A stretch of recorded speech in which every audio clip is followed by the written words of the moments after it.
guys, meron pala akong i-chika sa inyo. Or matuturuan ko kayo guys. So, yun nga guys, diba? Wala na akong upload dito na ano. Kasi meron akong mga bagong account. And ano. Kasi dun sa mini vlog, yung pinakita ko sa inyo. Tapos guys, meron ako yung account sa TikTok. So, dun na lang kayo magtingin guys. So, parang mamaya ko pa, hindi ko pa alam yung pangalan ko eh. Hindi ko memorize pa. So, titingnan ko mamaya guys. Mamaya ko muna masasabi kung anong account ko sa TikTok. So, sa mga walang TikTok, sorry ha. Pero tingin ka sa mini vlog, magpo-post pa din ako sa dyan. So guys, ganito pala yung ginawa namin sa sticker namin. Ay, hindi ko pa nasabi. So, gumawa pala ako ng sticker na DIY ko lang. Hindi naman sticker, yung pa-box na sticker. Katulad nito kung wala kasi wala tayong mga budget, ganyan.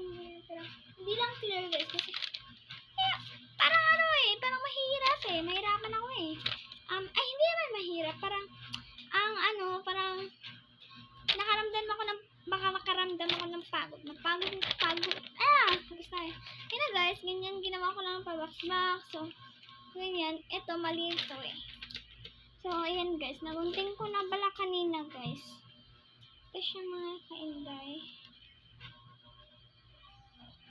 Kita ko sa inyo ha. Ito, klaseng ice cream. Color ng mga mukha. Baka nandyan yung mo, baka ganitong skin mo ha. Baka ganito. Tapos, ayan guys, mga random na. Ito yung ginawa ni Jeremy, pero pangit kasi. Parang gusto na kong kalangan ako eh. Pero totoo, hindi niya kasi hindi pa siya medyo marunong. Ito mga guys. Wow, maganda. Maganda. Papagyan ako. Ay! Nagkanta ko talaga ng mga hindi alam. Ito pa guys. Wait lang guys. Huwag ka munang umalis. Wait lang talaga guys. Ayan. Madami yan. Tapos meron pang mga eto. Yung pinaka magandahan ko.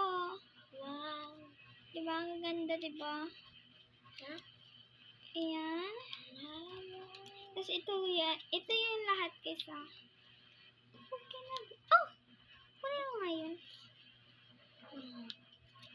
Diba guys, ang gaganda. So, doon kayo pwedeng mag-comment or dyan na lang sa mini vlog ko kung meron dyan naka-open. And sa account ni Jeremy, doon madami kayong makakomentan kasi naka-on yung comment dyan. Kaya pala hindi kayo makakomment guys kasi hindi namin in-on yung aming pang-comment nyo. So guys, doon sa TikTok guys, mamaya ko muna masasabi at doon pwede din kayo doon mag-comment. So, hindi lang ako magsasalita doon. Dito na ako magsasalita. So, bye!